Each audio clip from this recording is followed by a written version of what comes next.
Para começar, quem é Fabi Virgílio e como a sua formação em direito contribuiu para a sua entrada na vida política? Bom, eu acho que a gente precisa falar, assim, primeiro, obrigada pelo espaço, estou aqui cruzando os dedos para que seja um novo expoente da comunicação local, então estou aqui vibrando positivamente para que a página seja um sucesso que você merece, viu? Então, obrigada, então, para mim é um prazer sempre falar contigo. Eu acho que antes até da minha formação em Direito, tem que falar da minha formação no teatro, porque é o teatro que me leva para o engajamento, né, político na nossa cidade. Não político partidário, mas político na cidade. E aí, por coincidência ou não, tem esse jornal que está aqui na minha pastinha de portfólio, né? Aqui a gente tem um jornal imparcial do cartaz, que é de junho de 2006, 20 anos atrás. E aqui a gente, olha que data simbólica, 2006.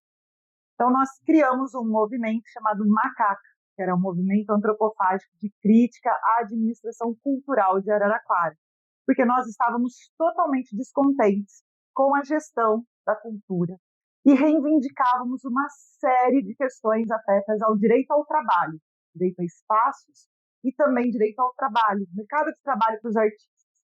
Nós tínhamos uma política municipal de apoio e fomento à qualificação profissional dos profissionais do teatro, que era o extinto técnico ator, hoje técnico em teatro do Senac, e esse curso era comprado pela prefeitura, que disponibilizava de maneira gratuita as bolsas. A gente está falando de 2004, tá? O projeto ele inicia em 2003, eu sou da segunda turma do técnico ator, que finaliza o curso em 2004. Quando a gente percebe, após a formação, a qualificação, nós não tínhamos mercado de trabalho, porque nós não tínhamos uma política de editais, nós tínhamos uma política das oficinas culturais, e quem tinha os espaços garantidos nas oficinas culturais eram as pessoas escolhidas pela Secretaria de Cultura para poder dar as aulas naquela época. Então, se você ainda não detinha os atributos que a secretaria exigia, você não tinha espaço de trabalho. Ou seja, você saía formada dentro de um curso que não tinha mercado de trabalho depois. Então, a gente está falando de 20 anos atrás. Descontentes, depois de várias reuniões, muitas questões aconteceram ali e nada evoluía. Então, nós criamos um movimento. E esse movimento teve fanzine, nós criamos uma programação paralela na maior semana de teatro que nós temos, que é a Semana Luiz Antônio. Então, assim, aqui vocês podem ver programação alternativa, é o primeiro ato da Macaca. E a gente criou uma programação alternativa, Semana Luiz Antônio, para dar visibilidade ao nosso movimento e para que as nossas reivindicações pudessem ser acatadas pela política pública local, pela administração pública local, que não nos atendia. Esse movimento gerou, quando a gente observa todo o movimento da gestão cultural, ele gerou um impacto muito positivo para os artistas locais. Hoje, 20 anos depois, nós temos uma política de editais consolidada, né? Nós temos hoje uma possibilidade de contratação das oficinas culturais por meio de editais de chamamento público, onde todas as pessoas podem apresentar os seus projetos e, a partir dos seus projetos, eles serem analisados ou não. No entanto, que aí, de vários anos para cá, esses editais de contratação dos oficineiros mantêm aí 40, 45 artistas, sempre com um contrato de trabalho de 10 meses, para que eles possam exercer e difundir o conhecimento do qual eles obtiveram. Então, a minha trajetória, ela começa a partir deste movimento, que é um movimento da cidade pela cidade. Depois disso, eu sempre tive um engajamento muito forte, porque eu era uma cliente assídua do Bar do Zinho, um dos bares mais tradicionais de Araraquara, com mais de 70 anos de tradição, mais de 70 anos de existência. E a gente sabe da importância desses locais, desses estabelecimentos na cidade, para manter vivo a memória afetiva que se tem nela. Porque a vida da gente, ela não acontece só no ambiente privado, ela acontece muito no ambiente público, coletivo, de junção, de parcerias, porque é onde a gente exerce o sentimento de pertença. E o Bar do Zinho sempre me foi um lugar de grande afeto. Quando em 2009, 2010 mais ou menos, o bar ia ser vendido porque nós todos que frequentávamos ali estávamos em constante constrangimento de uma ofensiva direcionada pela polícia militar, que à época ali a praça era um ponto de drogas, era um ponto de tráfico de drogas, e o que nos esperava sempre numa sexta-feira à noite ou num sábado à noite eram as... como que chama aquilo que eles dão? A geral. Eles nos dão, que é geral. Então, o que nos esperava era a polícia chegar dos 4 cantos da praça, parar com suas viaturas de frente, colocar todo mundo no miolinho da praça e dar geral na galera. Todo mundo recebia geral. Inclusive, isso acabou tendo um apelido que era de sacode a praça. Então, toda sexta e todo sábado, o que nos encontrava no espaço público, né, era sacode a praça. Então, com isso, começou a haver uma, não sei se é uma desistência, mas eu acho que a placa de vende-se, ela representa muito isso, uma desistência de sequenciar um legado herdado pelo seu Zinho. E por causa de todos esses constrangimentos, os frequentadores pararam de frequentar, as pessoas não tinham mais vontade de ir lá, porque era sempre de uma maneira muito humilhante o que acontecia para os frequentadores. E aí ele falou, não, eu vou vender o bar. E eu, mais umas 8, 9 pessoas, a gente falou, não, e se a gente tentar um movimento contrário a isso? Vamos tentar ocupar a praça com cultura, que era o que a gente sabia fazer. Vamos ocupar com cultura, e se a gente criar uma agenda cultural, trazer shows diversos, será que o movimento do tráfico não fica inibido e ele sai e a gente entra? E aí deu muito certo, porque aí nós, né, esse movimento, ele começa de maneira muito tímida no ano de 2010, ocupando culturalmente o espaço. Então a gente levava teatro, levava um show, a gente levava um show de dupla sertaneja, do Glacial, por mais de uma vez esteve presente no movimento dessa reocupação da praça pela cultura, pela cidadania. E esse movimento me gerou uma discussão, começou a me instigar numa discussão que chama direito à cidade, que eu acho que é o que perpassa a minha vida hoje, né? O direito à cidade, pensar essa cidade que a gente ama, né?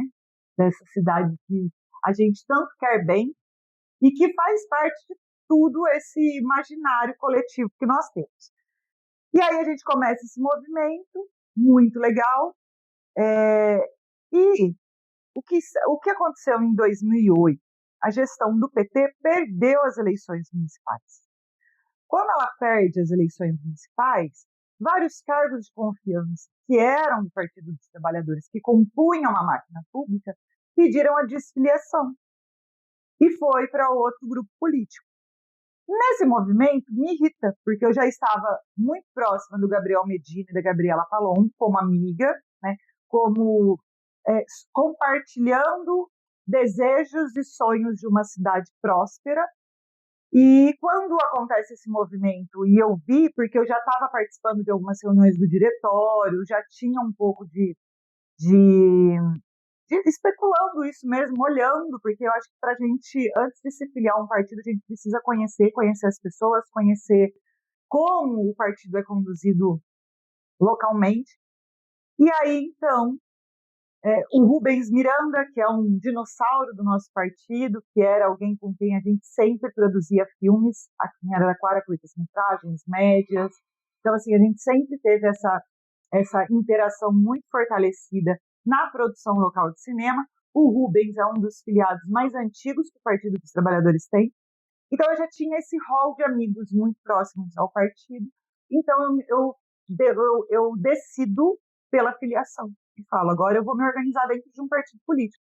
E me filio ao partido no final de 2008. E aí, ótimo, filiado ao PT, vem outras discussões na minha vida do qual eu não fazia, que era da juventude, que era das mulheres. Eu sempre fiz a da cultura e da cidade, pois eu não me integrava a esse movimento da juventude e das mulheres. E aí eu começo a aprender muito sobre tudo isso e militando dentro de um partido político. Em 2012, a gente cria efetivamente a Associação dos Amigos da Praça das Bandeiras. Então, o meu movimento que me trouxe até aqui é o movimento da defesa de bens públicos pela cidadania, de ocupação de espaços públicos, é o movimento da cultura. E aí, em 2011, eu muito próxima da Gabriela, e a gente sempre muito investigando as questões de como o orçamento da cultura estava sendo observado, estava sendo aplicado, não sei o quê. A gente levanta uma série de provas de que havia alguma irregularidade sendo praticada na Fundarte. Então, a gente, por exemplo, vou dar um exemplo aqui para vocês. A primeira banda do Araraquara Rock que eu observo essa discrepância foi a Fabulous Dentes. Nem sei se a banda existe hoje, mas era uma banda de Londrina, e essa banda é de amigos meus. Então, eles fizeram parte do Araraquara Rock naquele ano, o ano era de 2009, eles fizeram parte desse Araraquara Rock, 2009 ou 2010, não me recordo agora. Mas eles fizeram parte e eles ficaram na casa dos amigos que eles tinham em Araraquara, porque eles não tinham dinheiro para pagar hotel. E aí, beleza, então todo mundo rateou, fez compra, comprou macarrão, carne moída para fazer o almoço para geral, sabe? Porque eles não tinham dinheiro também para ir no restaurante, não tinham dinheiro para ir para o hotel. Então dormiram cada um na casa de um, fizemos o almoço coletivo para eles poderem ter uma refeição. Depois da presença deles aqui em Araraquara, a gente começa a olhar as notas a partir do site do Tribunal de Contas, portal de transparência do Tribunal de Contas. E eu me deparo com uma nota dizendo que cachê artístico da banda Fabulous Dentes, R$6.500. A hora que eu vi R$6.500, a gente não tinha o WhatsApp. A gente tinha o Messenger do Facebook. Aí eu, no Facebook, mandei mensagem pro Jimmy, que era um dos meus amigos da banda. Jimmy, olha esse link. Aí ele falou, o quê? Estão falando que pagaram R$6.500 para mim? Eu falei, pois é, estão. Aí ele me disse que haviam pago R$1.000 em dinheiro, num envelope, e não pediram assinatura de recibo, de nada, e foi feito esse pagamento lá, ó, tá aqui. Chegaram com o envelope no camarim do Araraquara Rock, chegaram com o envelope, deram o envelope para ele com R$1.000 em espécie, e ninguém depois sabia para onde foram os outros R$5.500. E aí a gente começou a ver que isso aconteceu com várias bandas de Araraquara. Então, eu ajudei a Gabriela a levantar esse rol de provas e ela escreveu uma representação junto ao Ministério Público, e que inclusive gerou uma ação civil, então, assim, uma discussão longínqua que se estabeleceu no judiciário. Quando aconteceu isso, eu falei, eu preciso saber de leis. Porque é inacreditável que artista, a gente ganha tão mal, tem que cavucar espaços, né? A gente vinha, 2 anos antes, a gente tinha criado a Macaca, pedindo o mercado de trabalho, e aí quando você vê notas fiscais, assim, superfaturadas, então, dizendo que pagou para a banda R$6.500 quando pagou R$1.000 em espécie. Aí a Gabriela sistematizou esse rol de provas e eu coloquei na minha cabeça que eu precisava fazer direito. Então, eu fui me socorrer da Uniara, que eu consegui uma bolsa de estudos, então eu só pude estudar na Uniara graças a essa bolsa, que me viabilizou esse estudo, que para mim é assim, de uma grandeza inenarrável, porque na época eu trabalhava e ganhava um salário mínimo, né, eu já tinha aí, sei lá, 27 anos quando eu fui para a faculdade, e ganhava um salário mínimo, então eu não tinha condições alguma de pagar uma mensalidade para fazer o curso de Direito, e eu queria fazer Direito, porque eu precisava saber de leis. E aí eu consigo acessar essa bolsa. Eu sou muito grata pela universidade até hoje. E isso me ajudou muito como gente.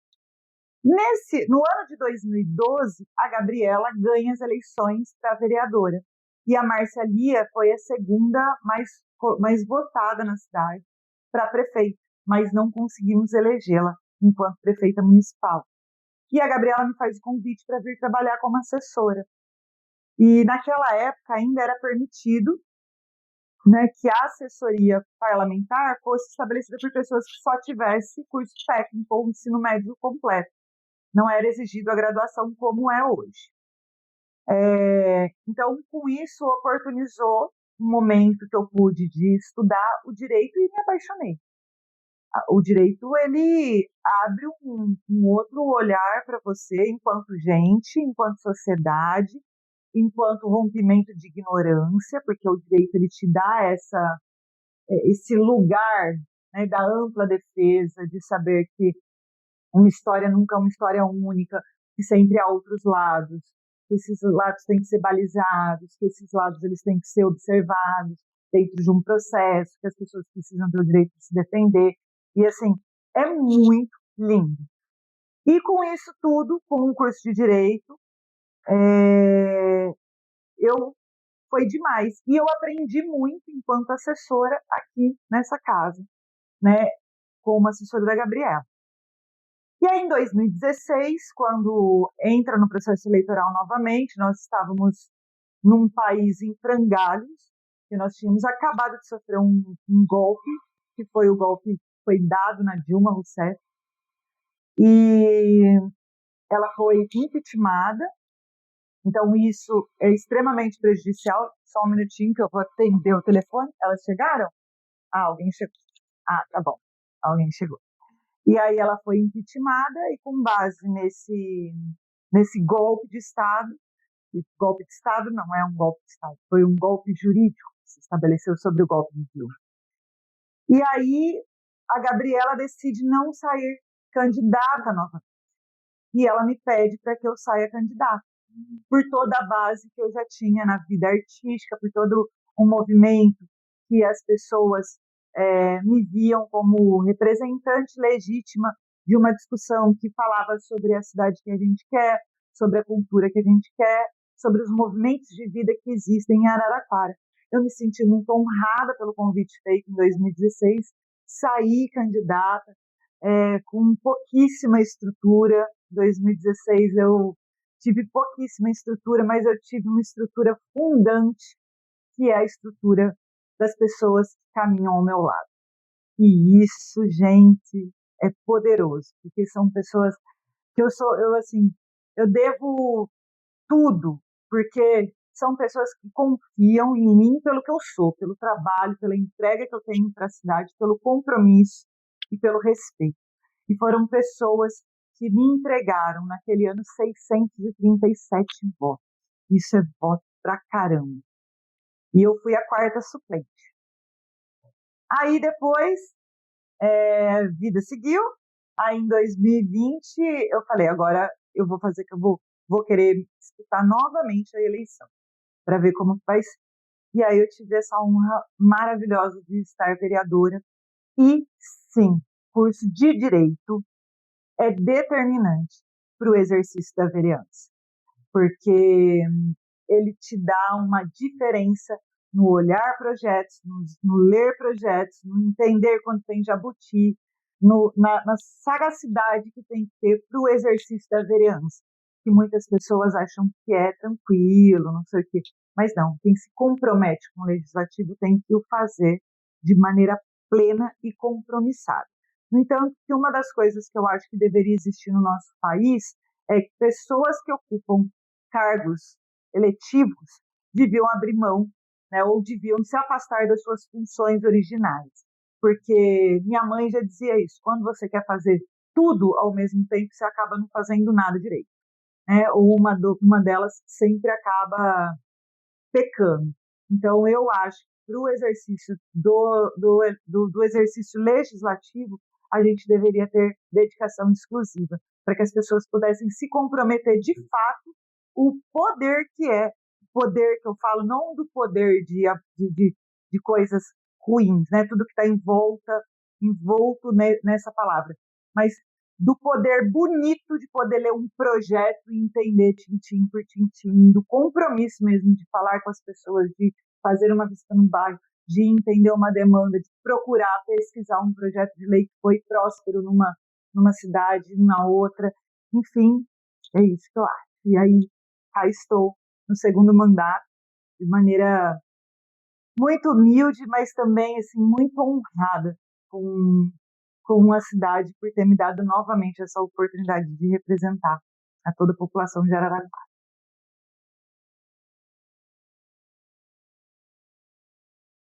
Fabi, qual é a principal missão do seu mandato hoje na Câmara Municipal de Araraquara? Bom, eu acho que, primeiro, é a defesa do legado petista na nossa cidade, né? Um lado que tem um posicionamento e um legado que tem compromisso com as pessoas de Araraquara, com as políticas públicas da nossa cidade.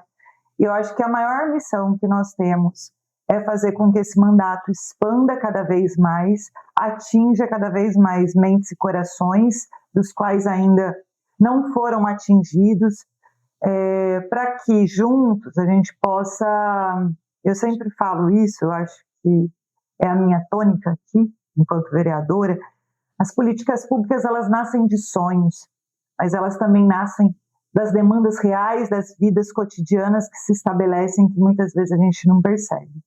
Então é a partir dessa invocação do povo, na casa do povo, que a gente tem que se desdobrar e se comprometer para que a gente realize os sonhos possíveis através das políticas públicas. Quando você pensa em Araraquara, que tipo de cidade acredita que é possível construir por meio de políticas públicas? Eu tatuei Araraquara, você sabia? Aqui, ó, tatuei. Esse é um mapa da nossa cidade. Maravilhoso. E aqui a estrelinha da Vila Xavier, porque eu sou destino. A cidade de Araraquara é demais. Toda vez que eu olho para a nossa cidade, eu falo, gente, essa cidade, ela é fora do normal. Eu ia até falar um palavrão, mas eu não vou. Mas, assim, ela é demais. Quando você olha para toda a história dela, que é uma história que é importante que a gente revisite sempre com frequência, para que a gente compreenda, mas é aqui nessa cidade que lá na década de 50 surgiu o Wallace, fazendo cinema. Né? Aqui nessa cidade que surge Inácio de Loyola, um expoente para o mundo, né? Um membro da academia. É daqui dessa cidade que tem Ruth Cardoso, é aqui nessa cidade que o Sartre e a Simone de Beauvoir estiveram para proferir uma conferência por causa de uma provocação feita por um professor. E que aí o Sartre decide vir responder pessoalmente. Então, Araraquara para mim é vida, Araraquara para mim é vibrante, ela é essa cidade em pleno movimento, e a cidade que eu quero é a cidade compromissada com as pessoas. É a cidade que coloque o meio ambiente como protagonista nas discussões, e não como coadjuvante. A gente não pode esquecer nunca o que aconteceu em dezembro de 2022. Não podemos esquecer. E a gente está falando de um problema que aconteceu por causa de erros cometidos e decisões políticas mal elaboradas da década de 50 e 60, que foi quando faz a opção de canalizar rios, quando faz a opção de retificar rios, quando faz a opção de desmatamento, de espraiamento da cidade, de criação de novos bairros sem infraestrutura. Então, a cidade que eu quero é a cidade responsável, é a cidade do afeto, a cidade da gentileza, a cidade que seja sensível às águas, é a cidade que entregue para a população aquilo que ela merece receber, que é o melhor. né, que é o melhor atendimento no posto de saúde, que é o melhor atendimento na farmácia popular, que é o melhor atendimento na creche, que é o melhor atendimento nas escolas. E eu acredito nisso. E eu acredito que é possível, porque nós já tivemos provas de que isso era possível. Ou a gente acha que, por exemplo, vou dar um exemplo da minha mãe. Minha mãe, ela vai no posto de saúde lá, e aí no posto de saúde dela, vai ter que fazer tal exame. Tá bom, dá um mês, vai a guia do exame para ser feito lá na casa da minha mãe, através de um agente comunitário de saúde. Isso a gente está falando de evolução. Se a gente parar para pensar que até o finalzinho da década de 80, as pessoas tinham acesso só à Irmandade Santa Casa e aquelas que tinham registro na carteira, que foi antes da criação do SUS, aquelas que tinham registro na carteira podiam pegar fila e esperar na fila do INANSP, se eu não me engano, acho que era esse o nome, na fila do INANSP. Então, nós melhoramos. Podemos melhorar ainda mais? Com certeza. E é aí que entra a política pública, porque a política pública ela está em pleno movimento. Coisas que a gente discutiu até ontem são novas a partir do momento que a gente passa a discutir hoje, por exemplo. Então, é um movimento. E a política pública está em movimento. E ela se consolida a partir dessa entrega num todo.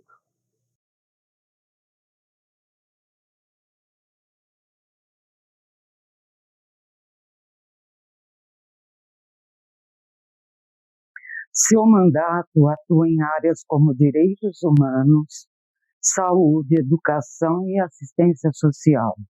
Como essas pautas se conectam com o dia a dia da população?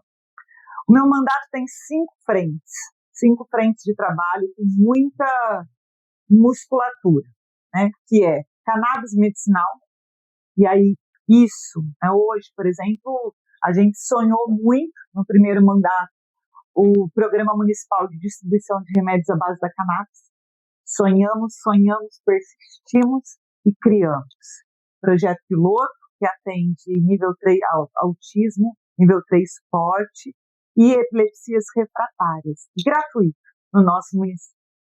E isso é gigantesco, porque isso é a construção de uma política pública, e é importante que eu diga, sequenciada pela atual gestão, e com previsão de que cheguemos até junho deste ano, podendo abranger Parkinson e Alzheimer, que é o nosso sonho, próximo passo, fazer com que esse medicamento chegue às pessoas que necessitam, porque é inadmissível que a gente naturalize pessoas que tenham recursos financeiros possam acessar e pessoas que não têm recurso financeiro não consigam acessar. Ou seja, é tirar dessa pessoa o direito à qualidade de vida. Então, a cannabis medicinal perpassa as ações plenamente do nosso mandato. Cultura e fazedores de cultura é a nossa bandeira inenarrável, porque eu estou vereadora, mas eu sou uma promotora da cultura de Araraquara, eu sou uma arteira de Araraquara, com muita honra, muito amor e muita dedicação. Então, ser arte é o que eu sou, né? E estar vereadora com mandato, ele é algo passageiro, porque os mandatos, sejam eles de quais forem, são passageiros, é importante que as pessoas saibam disso. Mulheres, e nesse ano nessa legislatura, nós trouxemos também a discussão das meninas. Então, a gente precisa falar sobre o avanço das políticas públicas também para as meninas. A gente não pode naturalizar o que vem acontecendo em Araraquara, que é o número de gravidezes na adolescência. Então, a gente tem que falar sobre isso, a gente precisa falar de educação sexual dentro das escolas, a gente precisa orientar, porque eu não posso naturalizar, por exemplo, chegar todo final de ano e a gente fazer um requerimento para a Secretaria de Saúde e a gente ter quase 180, 190 meninas menores de 18 anos grávidas em Araraquara, sendo que em torno de 5 a 6 com até 14 anos de idade.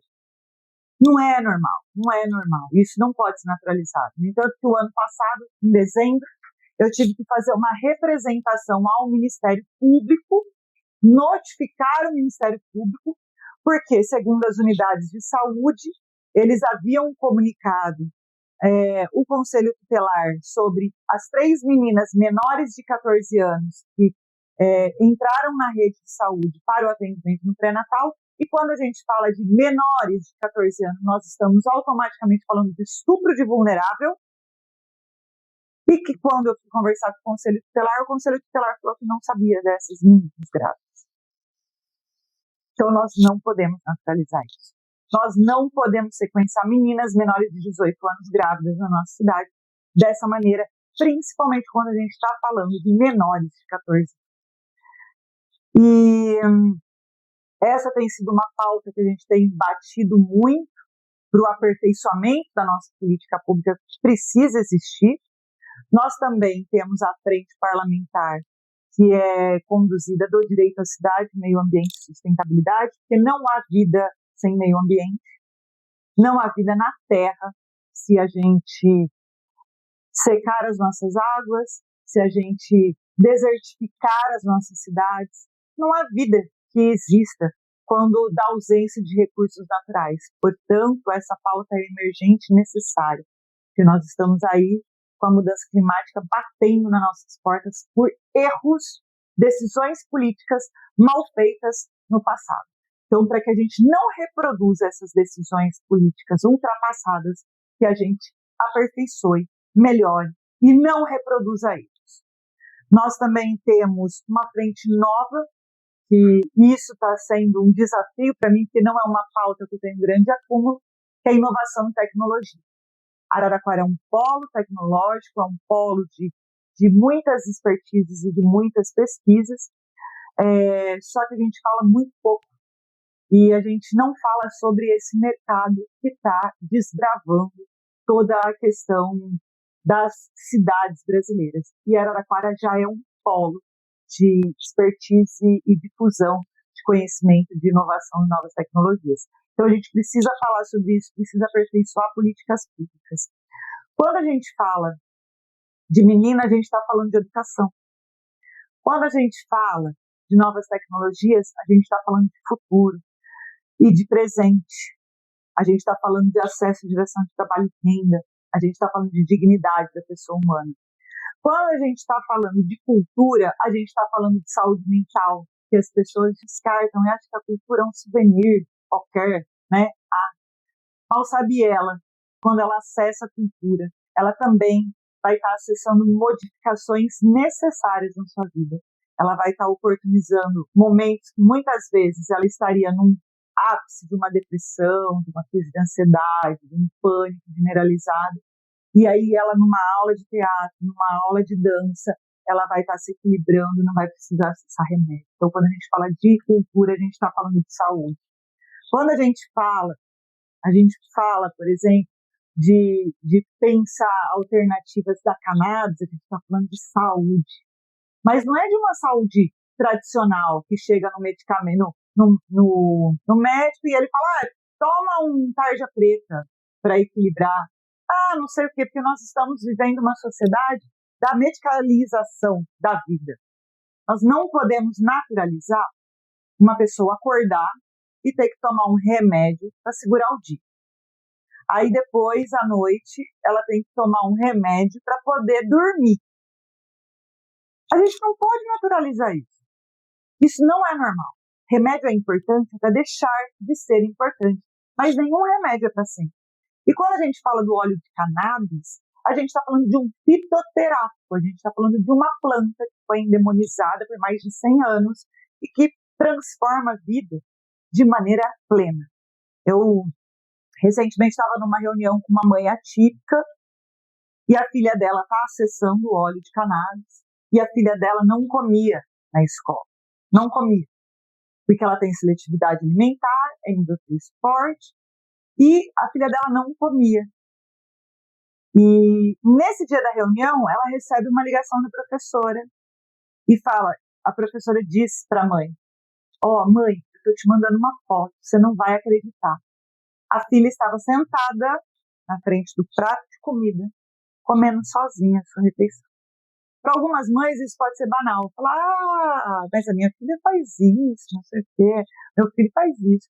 Mas para aquela mãe atípica que nunca viu a filha sentar na frente de um prato de comida e comer sozinha, é de um pleno desenvolvimento que, assim, só uma mãe atípica que vivencia isso, sabe?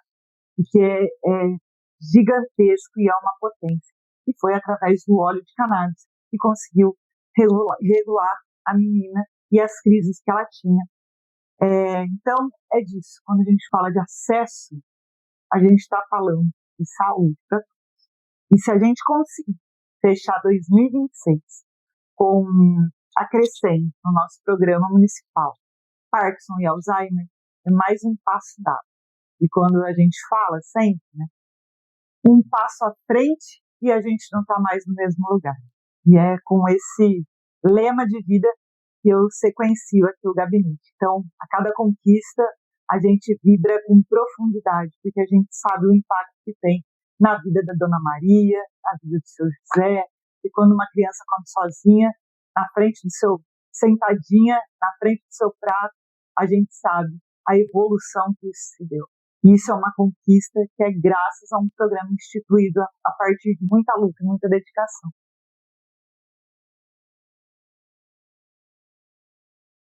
Vamos lá. Como o diálogo com a população e com os diferentes setores da cidade contribui para o seu mandato? Determinante. Aqui, nós temos uma forma de conduzir o mandato que é da seguinte forma. A gente faz o tradicional de uma vereança, que é tipo, a Dona Maria me ligou, tá com um buraco na rua ou tá com um mato lá. A gente trabalha de duas formas. Se a Dona Maria quer minha visita lá, eu vou ao bairro, com prazer. Se a Dona Maria só quer mandar a foto pra gente fazer a indicação, a gente faz também. Mas esses temas mais específicos, né, que eu falei, inovação, tecnologia, mulheres, cannabis medicinal, direito à cidade, e eu estou esquecendo de alguma outra, e cultura, são 5. Nós criamos comissões de estudos. Nós temos 5 frentes parlamentares em Araraquara, do qual eu sou presidenta, e a gente chama reuniões com toda a sociedade civil. Então, nós temos mensalmente encontros aqui na Câmara, e esses encontros discutem as políticas públicas. Então, assim, por exemplo, um projeto de lei que eu tive a ideia, eu socializo nesse fórum. Se o fórum entende que é um projeto legal, que a gente tem que submetê-lo, aí ele vai ser protocolado. Se o fórum falar, não, acho que esse projeto não vale a pena prosperar, esse projeto nem avança aqui dentro da casa. Porque eu entendo que a participação é super importante. Porque quanto mais mentes pensando, menor o risco de erro, né? Quando a gente tem a disponibilidade da escuta e das pessoas se sentirem parte do gabinete, palpitando, sugerindo, falando acerta aqui, erra aqui. Então, assim, 70% da produção do gabinete, ela é oriunda dessas reuniões, dessas comissões de estudo, chamadas frentes parlamentares aqui em Araraquara. Meu mandato tem essa forma de agir. E, óbvio, os outros 30%, ele vai sendo construído, por exemplo, através das demandas e reivindicações da sociedade. Vou dizer aqui um exemplo. O ano passado, um tema novo chegou para mim, que é o das mães punkers. Eu nunca tinha ouvido falar sobre mães punkers. São mães que têm filhos com diabetes tipo 1. E que é muito difícil, porque primeiro, muita dor, o tempo todo furando o dedinho da criança para medir a glicemia. Então, assim, a gente já tem uma criança que precisa de uma atenção redobrada. Nós tivemos uma dificuldade, por exemplo, com uma criança tipo 1, diabetes tipo 1, que tinha vaga disponível na creche para o período integral, porque a mãe precisava trabalhar, como todas as mulheres do nosso país. Muitas delas precisam trabalhar para trazer o sustento para dentro de casa, só que ela não podia, porque o menino, a creche, não queria trazer a criança para o período integral, porque não sabiam lidar com ele, nem com a doença que ele tem, que é o diabetes tipo 1. Aquilo me deixou Falei, como assim? Não, a gente precisa criar um protocolo de atendimento. E aí a Secretaria de Educação e a Secretaria de Saúde se debruçaram e construíram um protocolo de atendimento. Ou seja, hoje em Araraquara, na matrícula escolar, a mãe já fala, meu filho é diabético tipo 1. Ele vai ser colocado numa creche que tem posto de saúde ao lado, para que a equipe do posto de saúde possa dar o suporte que a equipe da educação não consegue, que é fazer o controle glicêmico, que é não sei o quê. E aí a gente está construindo, ainda estamos no projeto de pensar a execução dele, estamos aguardando um recurso que já teve uma sinalização positiva da deputada Tainara Faria, que esteve com a gente na audiência, que nós chamamos uma audiência pública com essas mães pâncreas, para ouvir as outras reivindicações. Isso já virou 3 leis no município, leis que já estão sendo aplicadas, criou um protocolo dentro da educação e da saúde, e agora estamos aguardando a emenda da deputada Tainara Faria chegar em Araraquara, uma emenda de 300 mil, para que a gente crie o programa de distribuição de sensores, porque o sensor é do tamanhozinho de uma moeda que é colocado no braço, e essa criança não precisa ficar furando o dedo toda hora. Então, fura uma vez o sensor, põe, e o sensor dura 15 dias. E aí, a cada 15 dias faz a troca. Então, assim, você imagina como você reduz a dor dessa criança. Como você reduz a dor dessa criança. Quando você, ao invés de ter que furar 10 vezes o dedinho por dia, fura um a cada 15 dias, e aí pelo celular fica fazendo o controle glicêmico. Então a gente está nesse passo de construir essa nova política em Araraquara. E aí essa é uma demanda que não veio das frentes, veio de uma demanda popular que mobilizou, cada mãe trouxe um vereador, né, que tinha de discussão, mobilizou um grupo de vereadores nessa casa, a gente chamou essa audiência pública com a sociedade, elas disseram tudo o que tinha acontecido, como estavam as políticas públicas, e com isso a gente vai aperfeiçoando. Legal. Temos muito ainda que conversar futuramente. Seu trabalho é amplo, ele é respeitado, mas a gente precisa dar um break. No quê? Na entrevista? Não. Só que eu digo que tenha mais assuntos posteriormente. Tá. Então, para finalizar, que mensagem você deixa para os araraquarenses que acompanham o Araraquara em volta? Bom, primeiro eu quero falar para as pessoas que acompanham a página, compartilhe essa página, pulverize ela na cidade, mande para o grupo do amigo, da amiga, da família, de todo mundo, porque informações é muito importante.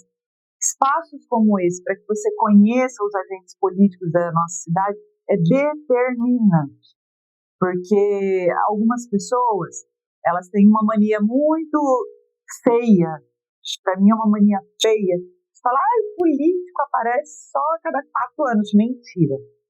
Preste atenção no político que fala isso. Quem é o político que você está direcionando isso? Porque não é uma verdade, né? Não é uma verdade. Então você precisa conhecer os agentes políticos da nossa cidade. E se você quiser me conhecer, você será muito bem-vindo. Tomar um café, para me chamar para resolver um problema no seu bairro, porque sim, nós vivemos na mesma cidade. Nós temos o mesmo amor e compromisso por essa cidade. E nós queremos que essa cidade evolua cada vez mais. Então, o que eu quero dizer para vocês é: não criminalize a política. Não criminalize a política. Porque toda vez que a gente recebe uma ofensiva de pessoas que buscam descredibilizar os políticos na nossa cidade, a gente sabe que quem sai perdendo é a população. E são pessoas como nós que estamos aqui, porque o dinheiro, ele é sempre muito forte, né? Ele é sempre muito forte. Então, uma pessoa que não existe, passa a existir. Então, é sempre muito importante que você compreenda a trajetória, compreenda a história, veja tudo o que fez, as propostas que fará. Então, você precisa conhecer. E é importantíssimo, importantíssimo, que você, quando votar em alguém, esteja constantemente ligada a essas pessoas. Venha aos gabinetes, queira conversar com a assessoria, queira saber como está, olha, o que aprontou, o que deixou de fazer, quantos projetos apresentou, que requerimento é esse que ela fez de informação, por quê? Qual que é a dúvida que ela está gerando? Porque político comprometido existe. E é sempre muito importante não generalizar. Exceções sempre haverão. Mas quando a gente criminaliza a política, isso é muito ruim e é ruim para as pessoas que precisam cada vez mais de uma cidade fortalecida através das políticas públicas. Que essas saem mais prejudicadas quando a gente coloca políticos que não têm compromisso com o exercício daqueles mandatos que eles determinam.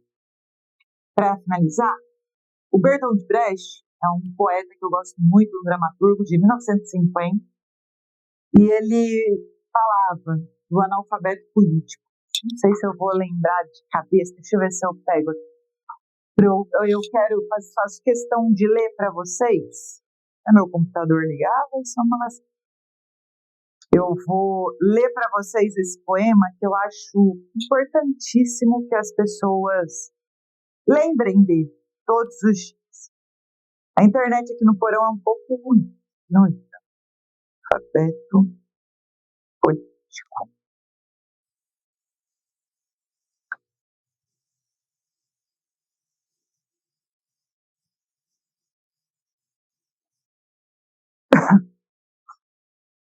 Pegar aqui.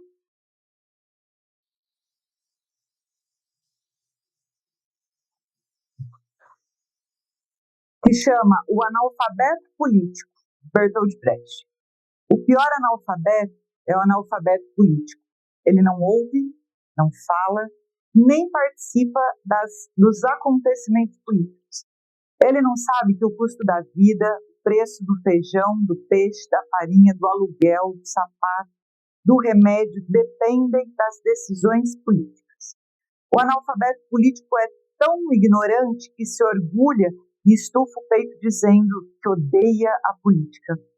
Não sabe que da sua ignorância política nasce a prostituta, o menor abandonado e o pior de todos os bandidos, que é o político vigarista, pilantra, corrupto e lacaio dos exploradores do povo. Então, não odeia a política.